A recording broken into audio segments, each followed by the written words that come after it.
Bueno, en la sesión de ahora vamos a comentar verdad y método. Habíamos abordado lo que el autor empieza a esbozar, ¿no? A plantearnos sobre este problema de la cuestión de si es relevante hablar de un método en el área de las ciencias del espíritu.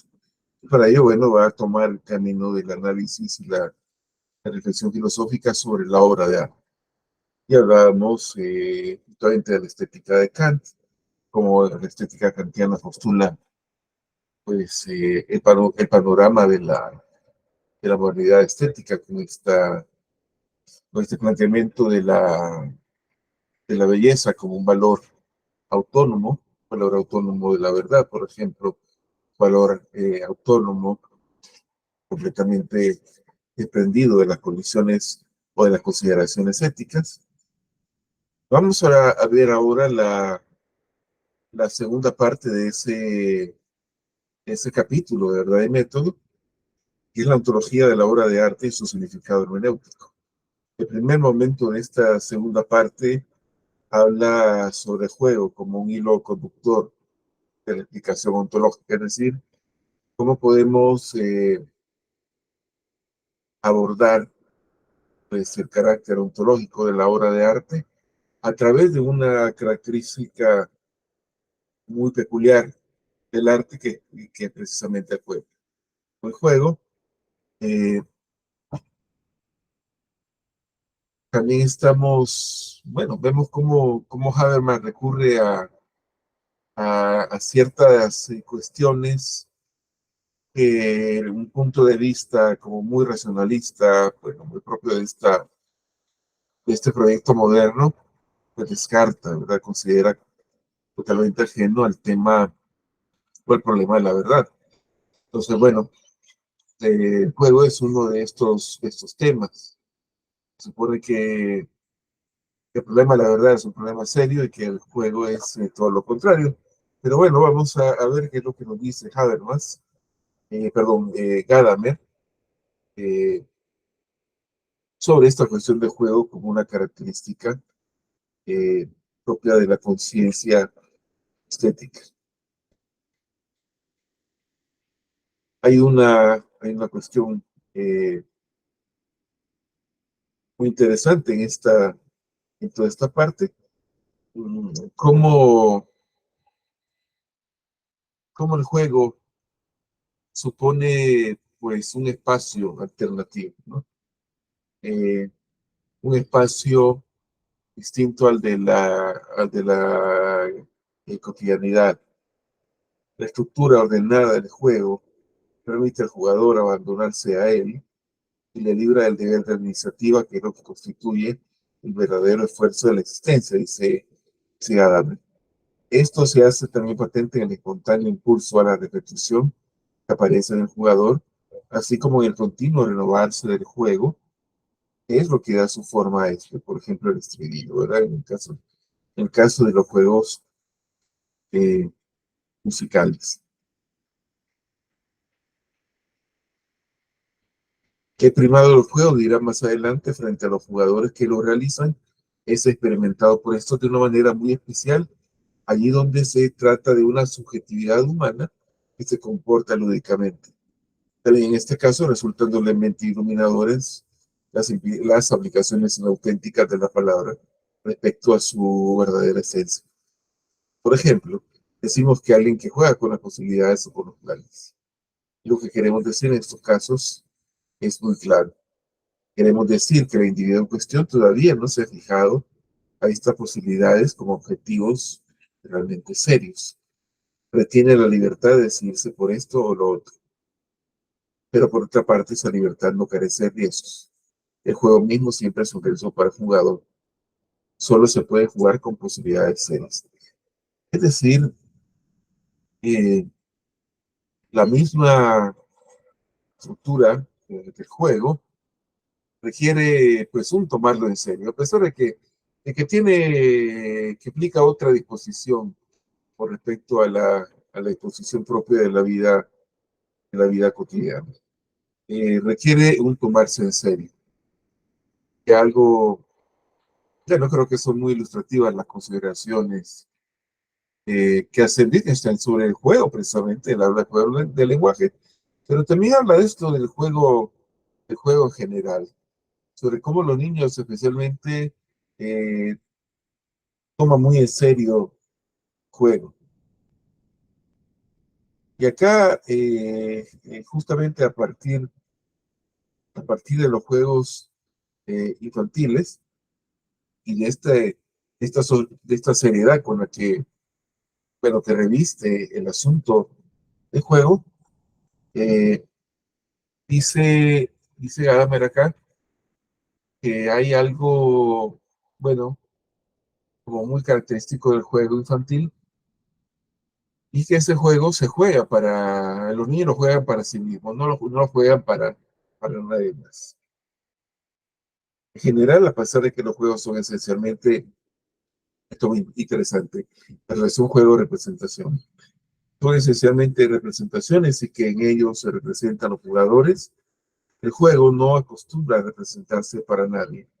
Esto es, no hay en él una referencia a los espectadores. Los niños juegan para ellos solos, aunque representan. Ni siquiera los juegos deportivos, que siempre tienen lugar ante espectadores, se hacen por referencia a estos. Es más, su carácter lúdico, verdadero carácter lúdico como competición, estaría amenazado si se convirtiera en juegos de exhibición. Esta es una característica importante del juego. El juego como tal, si bien hay una representación de roles, recordemos los diferentes juegos de roles, a los cuales los niños son bastante aficionados, no es una representación, una escenificación para nadie más. Así como pues, el juego deportivo tampoco lo es. Sin embargo, hay otros espacios eh, donde efectivamente la representación que tiene un caso como un papel importante, por ejemplo, ciertas manifestaciones de carácter estético, teatral, las procesiones que se dan en el espacio público, pues estas representaciones justamente están dadas para, para un público determinado, son unas representaciones eh, para el público. Como dice Habermas, este tipo de juego requiere pues un espectador, es otro juego, no. La representación dramática en este sentido es un juego. Es decir, en esta estructura del juego consistente en ser un mundo cerrado en sí mismo, es decir, como es una especie de espacio alternativo y y esto le da pues un carácter como muy significativo al juego. Es, eh, es también lo que va a llamar eh, cada mes una, una especie de construcción, una especie de transformación. Eh, Cada mes va a tener acá, por ejemplo, muy en mente eh, el papel transformador en el ánimo del espectador que tiene la tragedia, Andrés. Eh, la tragedia se trata de algo que reúne estos elementos que hemos citado. Claro, es un juego en el sentido que hay una representación, juego de roles, pero se dirige evidentemente a un espectador y la esencia, lo trágico es, como se plantea desde Aristóteles, el efecto que hace sobre el espectador. Recordemos cómo en Aristóteles la, la tragedia tiene una función catártica, una función de purificación de las emociones, es decir, depurar en el espectador como las emociones más bajas y, bueno, darle, darle pie pues a un espacio de restitución de las emociones más sublimes para poder retornar, por así decirlo, con el alma, con el ánimo purificado, pues a la cotidianidad. En ese sentido, pues la tragedia, como todo juego o como toda representación estética, es eh, un mundo aparte, es un espacio eh, alternativo, e implica pues el hecho de provocar como ciertos efectos, ¿verdad? La tragedia conmueve al espectador, ¿verdad? Al presenciar pues este elemento trágico, de la muerte del héroe, por ejemplo, la lucha del héroe contra las fuerzas del destino, eh, tiene este efecto. Entonces aquí encontramos dos cosas, particularmente sobre la tragedia, que van a ser como muy útiles para diferenciar esta concepción pues clásica antigua del arte con la concepción más moderna. La tragedia se representa en un espacio público, no es un espacio especializado, no es una sala de teatro, sino que es en la plaza pública, ¿no? En el ágora, donde asiste, bueno, pues el conjunto de los ciudadanos, ¿no? Asisten pues los especialistas en arte, etcétera, etcétera. Y además está claro que eh, por su misma índole, la tragedia busca desempeñar un papel social. Y bueno, también un papel de mediación, una especie de mediación cognitiva, de mediación ética entre el espectador y la obra de arte. La obra de arte como un medio para aproximarse a la verdad o un medio también de, de reflexión ética eh, a partir de esta escenificación de la escena trágica. Bueno, esto se contrasta grandemente con el proyecto moderno, con la concepción de la modernidad estética, porque la modernidad estética, y aquí vamos a, vamos a usar un término que emplea Gadamer en el texto, que es el de distinción estética.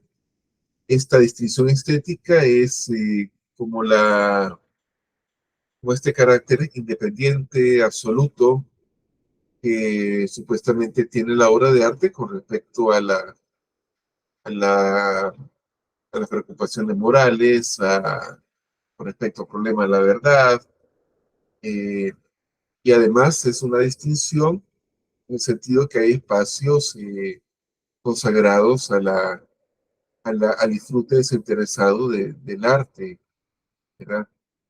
Y claro, aquí también, aquí también en esta distinción estética, el ámbito de lo sensible, que es la estesis, eh, se va a concentrar en en la concreción de la obra de arte. Ya lo estético no se considera como un elemento como muy característico, muy propio del ser humano, como un ámbito que le constituye, sino que se trata de una disposición como muy particular acerca de cómo es que se va a leer la obra de arte, cómo es que se va a, a recibir. Entonces, eso nos marca una, una distancia muy importante, ¿no? La distinción estética y también la conciencia estética. Eh, la conciencia estética, como lo dice Gadamer acá, eh, implica como una especie de distanciamiento, una especie de distancia con respecto a la obra de arte. Ya decíamos con Kant el placer estético es el placer, la contemplación desinteresada por la belleza, y esta conciencia estética, pues, plantea esa distancia entre el sujeto, espectador y la obra de arte, porque no hay algo que vincule su vida normal, su vida cotidiana con la obra de arte. Es decir, se disfruta de una pieza de teatro, o de una sinfonía o de una posición, una exposición de pinturas, pero esto en nada va a afectar pues la vida del espectador. El espectador sigue pues imperturbable su curso. En este sentido, la tragedia marca una diferencia, la tragedia griega, por supuesto, marca una gran diferencia de sensibilidad y de actitud hacia, hacia el arte, eh, porque hay un vínculo, se establece un vínculo muy fuerte entre el espectador y la obra de arte. Es aquí, nada más. El espectador no se comporta con la distancia con que la conciencia estética disfruta del arte en la representación, sino al modo, y es esta terminología, sino al modo de la comunión del asistido. En última instancia, la verdadera gravedad del fenómeno trágico está en lo que se representa y se reconoce, y participar en ello no es evidentemente producto de una decisión arbitraria. Por mucho que el drama trágico que se representa solemnemente en el teatro represente una situación excepcional en la vida de cada uno, este no tiene, sin embargo, nada de una vivencia aventurera, ni opera el delirio de la inconsciencia de que luego hay que volver a despertar el verdadero ser, sino que la elevación y el estremecimiento que invaden al espectador ahondan en realidad su continuidad consigo mismo. La abrumación trágica tiene su origen en el conocimiento del sí que se participa al espectador. Este se reencuentra a sí mismo el acontecer trágico, porque lo que le sale al reencuentro es su propio mundo, que le es conocido por la tradición religiosa e histórica, y aunque esta tradición ya no sea vinculante para una conciencia posterior, sin embargo, en la influencia permanente de estos materiales y estas obras trágicas, hay siempre algo más que la pura pervivencia de un modelo literal. Es decir, el impacto eh, que deja la tragedia en el espectador, pues es justamente de una naturaleza distinta, o sea, de la sensibilidad moderna. Claro, desde nuestro punto de vista hay obras literarias, obras artísticas que tienen un impacto significativo. No podemos recordar películas que nos gustan o novelas que hemos leído y que nos fascinan mucho, eh, pero esto, digamos, no afecta nuestra vida cotidiana. Y más bien es algo que se reduce a una cuestión de gusto, ¿no? Una cuestión como de ciertas afinidades, de ciertas aficiones, eh, pero no así en la tragedia griega. En la obra de arte va a buscar por diferentes pues, formas, pues entablar como este juego con el espectador. Aquí hay una cuestión también muy interesante, está implícita en toda esta parte del libro de Gadamer, y es que la obra de arte, la obra de arte funciona si se da este juego también entre los espectadores que somos nosotros y, bueno, el artista o quienes representan el contenido de la obra de arte. No es necesario, digamos, formar parte de la puesta en escena para formar parte o para ser partícipes más bien de un juego que implica la obra artística. En literatura, pues hay teóricos que hablan del pacto implícito entre el texto y el lector.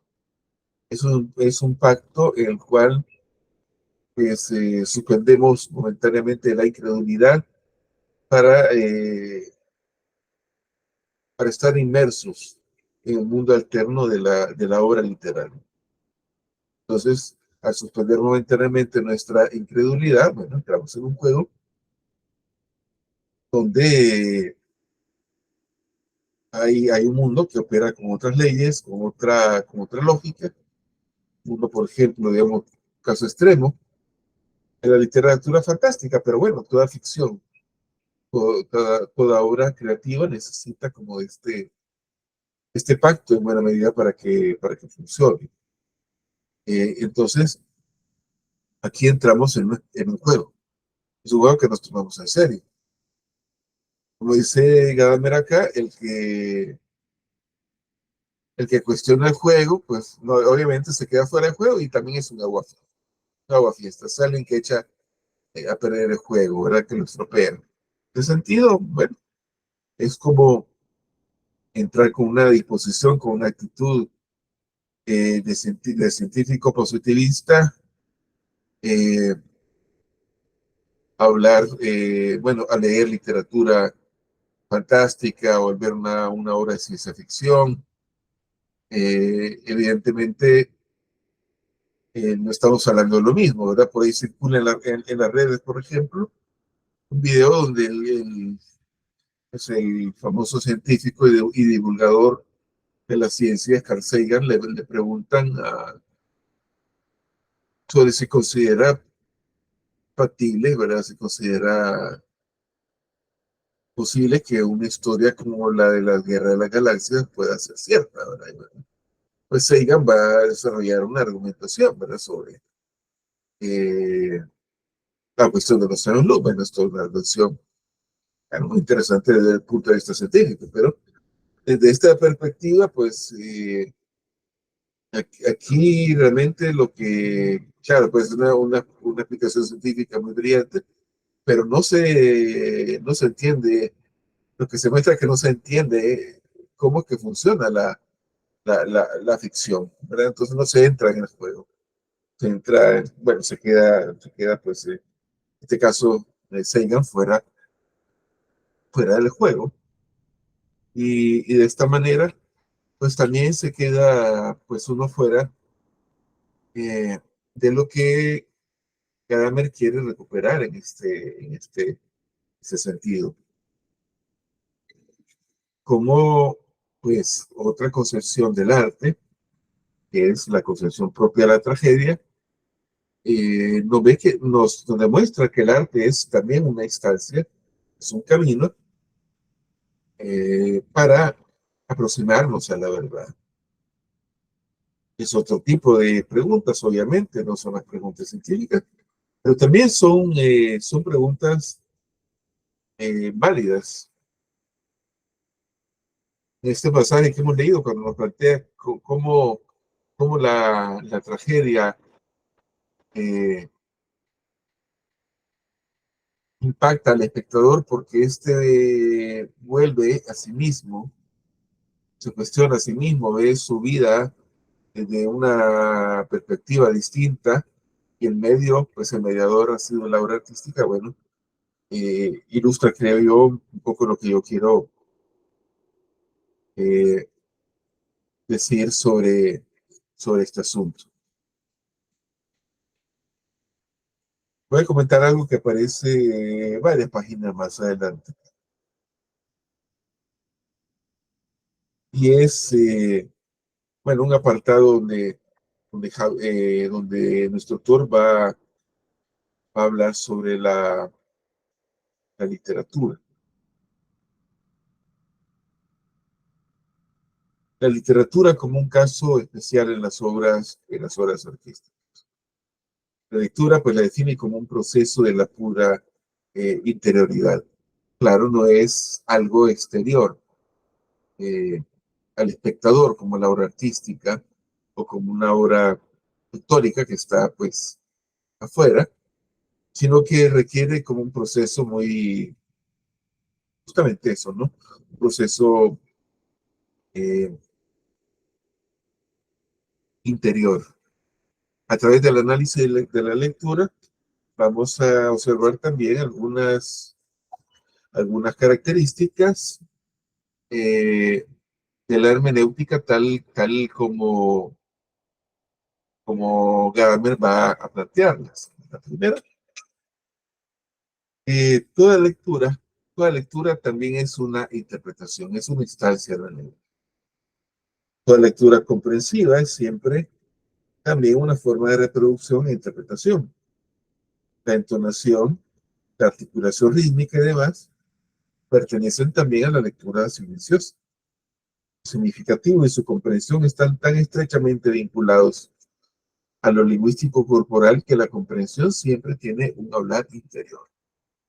Esto es muy interesante porque hay una conjugación de lo externo con, con el elemento más introspectivo de la persona que está leyendo.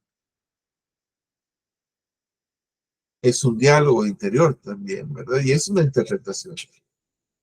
Eh, Al leer para nosotros mismos, al leer en silencio, también estamos interpretando, estamos como recitando el texto con ciertas entonaciones, ¿verdad? Con cierto ritmo.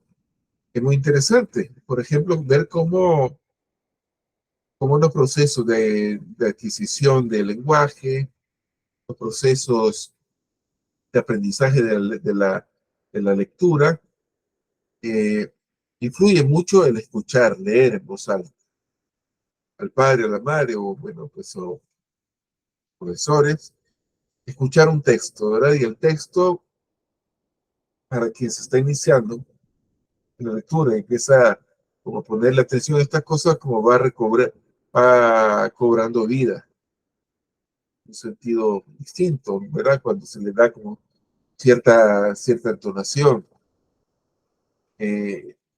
Pasa igual, por ejemplo, cuando escuchamos lecturas dramáticas del texto, un texto literario, o una persona bueno, es a veces muy difícil hallarlo, ¿verdad?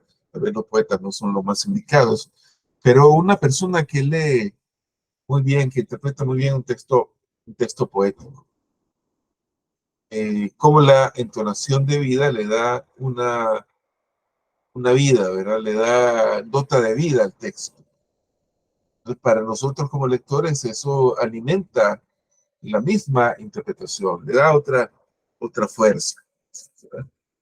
Eh, por otra parte, la literatura, eh, y esto es un punto muy propio también del pensamiento de Gadamer, la literatura es un espacio que nos vincula ciertamente con la tradición. Un vínculo, es un vínculo con la tradición. El concepto de la literatura no deja de estar referido a su receptor. La existencia de la literatura no es la permanencia muerta de un ser enajenado que estuviera entregado a la realidad vivencial de una época posterior en simultaneidad en ella. Por el contrario, la literatura es más bien una función de la conservación y de la transmisión espiritual que aporta a cada presente la historia que se oculta en él. Desde la formación de cánones de la literatura antigua que debemos a los filólogos alejandrinos, toda la sucesión de copia y conservación de los clásicos constituye una tradición cultural viva que no se limita a conservar lo que hay, sino que lo reconoce como patrón y lo transmite como modelo. A lo largo de los cambios del gusto se va formando así esa magnitud operante que llamamos literatura clásica como modelo permanente para lo que venga más tarde, hasta los tiempos de la antigua o de la ambigua disputa de los antiguos y los modernos y aún más allá. Bueno, en este párrafo ha dicho una cosa que es sencillamente maravillosa. Como la literatura es un vehículo bueno, de conservación de la tradición, pero también de transmisión, ¿verdad? Recordemos la concepción subiriana de tradición, ¿verdad? Transmisión como transmisión de posibilidades. ¿Por qué es importante el canon? ¿Por qué es importante el establecimiento del canon literario, el canon de lo clásico. Aquí,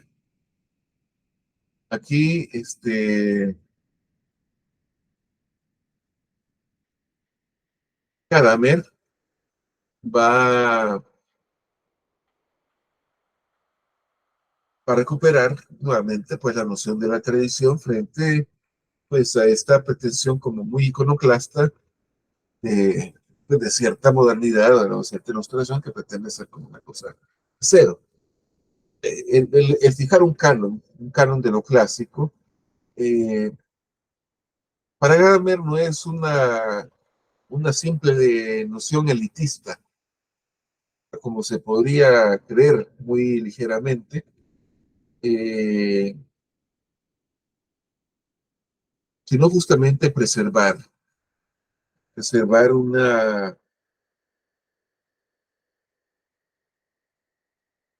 una herencia cultural, una herencia literaria, que como dice acá el texto, bueno, se reconoce como patrón y se transmite como modelo. Y eso es lo que define lo clásico. ¿Qué significa esto? No significa que lo clásico sea eh, algo que entorpezca la creatividad de las nuevas generaciones artísticas. Pero esto ha sido, creo yo, una equivocación eh, muy trágica, quizás, bueno, de cierto romanticismo, de cierta postura estética que de cuando en cuando van surgiendo periódicamente con nombres distintos. Eh, es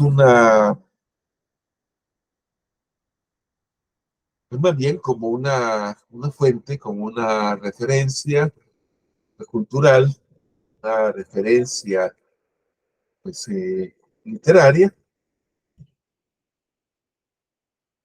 que llega como este estatuto de canon o de clásico, eh, bueno, por sus méritos literarios, pero también por una determinada forma de transmitir la realidad, de dar cuenta literariamente de la realidad. Eso es lo que hace que el clásico no pase de moda, ¿verdad? Que sigamos refiriéndonos a Homero o a Píndaro, a Dante Alighieri, bueno, los clásicos que tiene cada país, cada tradición nacional o cada lengua, Shakespeare, ¿por qué no pasan de moda? Porque son clásicos, porque son modélicos. No por una imposición, ¿verdad? Pedante, una imposición elitista, sino porque estas obras concentran la tradición cultural, la tradición espiritual, por así decirlo, eh, de las diferentes culturas.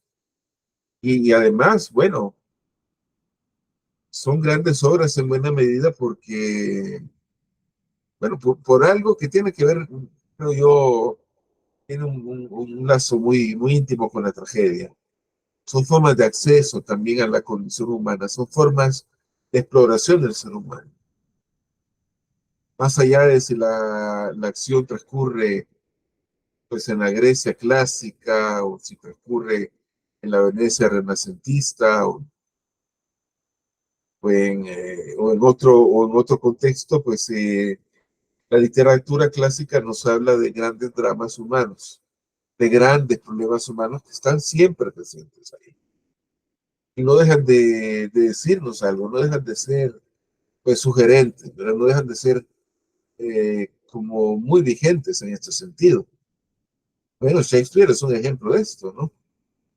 Y la cuestión de los celos, en Otelo, por ejemplo, la cuestión de bueno, de cómo el ánimo por la venganza, por ejemplo, resulta un motor pues muy fuerte en la acción humana, pues que lo vemos en diferentes piezas de Shakespeare, en Mercader de Venecia o en Hamlet en muchas de sus piezas, como estas grandes pasiones humanas se repiten hasta el día de hoy. Por eso, bueno, al ver una tragedia, una pieza verana, esto no pierde validez, dando en balde muchas de las puestas en escena de Shakespeare o de estos autores clásicos. Usted va a encontrar que se escenifican con vestuarios o con ambientaciones ya muy del siglo XXI. Pero el núcleo del drama, ¿verdad? Está ahí en el texto clásico, ¿no? Entonces, por eso constituye como esta instancia canónica y esta instancia que perdura, y perdura por una buena razón, no simplemente porque hay gente que quiere preservar estos textos sin ningún otro motivo más que venerar la tradición, ¿no? Hay algo, hay algo mucho más fuerte, ¿no? También esto que dirá Gadamer sobre literatura universal. Lo que se incluye en la literatura universal tiene su lugar en la conciencia de todos. Pertenece al mundo, un mundo entre comillas, ¿verdad? Ese mundo construido eh, humanamente. Es decir, es un patrimonio universal, es un patrimonio de la humanidad, no de la literatura europea, o de la inglesa, griega, francesa. No, no, es un patrimonio de la humanidad que nos está hablando a todos en ese sentido. Entonces, esto significa también, pues, como la literatura también hace este puente histórico, este puente temporal.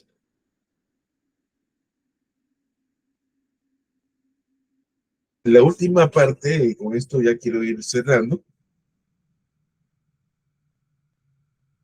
donde Gadamer pues concluye este abordaje sobre cuestiones estéticas, nos habla sobre cómo la reconstrucción y la integración son tareas hermenéuticas, cómo la reconstrucción del sentido, de la obra literaria o la obra estética implica una tarea interpretativa.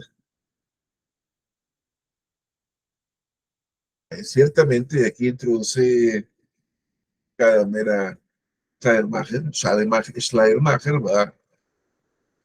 que va a insistir mucho la tarea como de reconstruir el significado original de la obra de arte. Dirá que la obra de arte está enraizada en su suelo, en su contexto, y que pierde su significado en cuanto se la saca de lo que le rodeaba y entra en el tráfico. Es como algo que hubiera sido salvado del fuego, pero que conserva las marcas del incendio. Es una posición bastante dura, ¿no?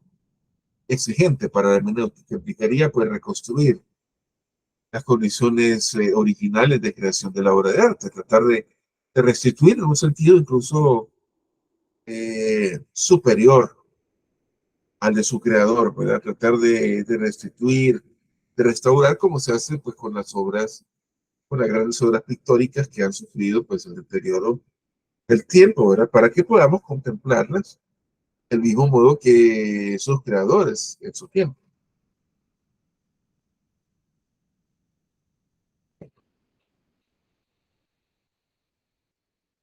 Y luego va a decir algo más, Gadamer, pero esta vez echando mano de una cita de Hegel. Hegel dice, en la fenomenología del espíritu, las obras de la musa no son más que lo que son para nosotros, aquellos frutos caídos del árbol. Un destino amable nos los ha ofrecido como ofrece una muchacha sus frutos. No hay ya la verdadera vida de su existencia, no hay el árbol que lo produjo, no hay la tierra ni los elementos que eran su sustancia, ni el clima que constituía su determinación, ni el cambio de las estaciones que dominaba el proceso de su llegar a ser. Con las obras de aquel arte, el destino no nos trae su mundo, ni la primavera ni el verano de la vida moral en que florecieron y maduraron, sino solo el recuerdo del lado de aquella realidad. Entonces, bueno, para Hegel es esto, ¿verdad? Son como resabios, ¿verdad? Como remanentes de un tiempo pasado, ¿verdad? El único que queda es que el tiempo ya ha ido en su realidad. Pero, dice más adelante, igual que la muchacha que nos ofrece la fruta, cogida en más que su naturaleza, su condición es elementos más que el árbol, que el aire, la luz, que se ofrece inmediatamente, pues ella, en el rayo de la mirada autoconsciente del gesto oferente, reúne todo esto de una manera superior. Así también el espíritu, el destino que nos ofrece aquellas obras de arte, es más que la vida moral y la realidad de aquel cuadro. Pues es la rememoración del espíritu que en ella estaba fuera de sí. Es el espíritu, el destino trágico que reúne a todos aquellos dioses y atributos individuales de la sustancia en el panteón uno. El espíritu autoconsciente de sí mismo como espíritu. Es decir, la obra de arte, bueno, supera también su propio tiempo. De alguna manera, pues lo engloba y lo transmite eh, hacia el futuro. Hegel, dice Gadamer, expresa así una verdad decisiva en cuanto que la esencia del espíritu histórico no consiste en la restitución del pasado, sino en la mediación del pensamiento con la vida actual. Entonces notemos esto. Como para Gadamer, la, la obra de arte, bueno, como un vehículo de transmisión también de la tradición en la cual está inserta, eh, no debe limitarse a un tipo de recepción, a un tipo de hermenéutica, pues al estilo de Schleiermacher, donde se busca restituir de alguna forma, pues, la significación original. Esto, como dice Hegel en la cita, ya no se puede. El mundo al que pertenecía aquella de obra de arte ya se fue. Es un mundo ya ha ido para siempre. Y sin embargo, pues la obra de arte queda como un vehículo, como una transmisión eh, de esta tradición, de esta historia, para que nosotros podamos apropiarnos, para que podamos interpretarla, dotarla de nuevas significaciones y seguir con este círculo hermenéutico. Bien, en la clase del miércoles vamos a ver el segundo capítulo, la expansión de la cuestión de la verdad a la comprensión en la ciencia del espíritu. Aquí nos vamos a reencontrar nuevamente con Dilta y habrá visto pues de este proyecto de Gadamer. Muchas gracias.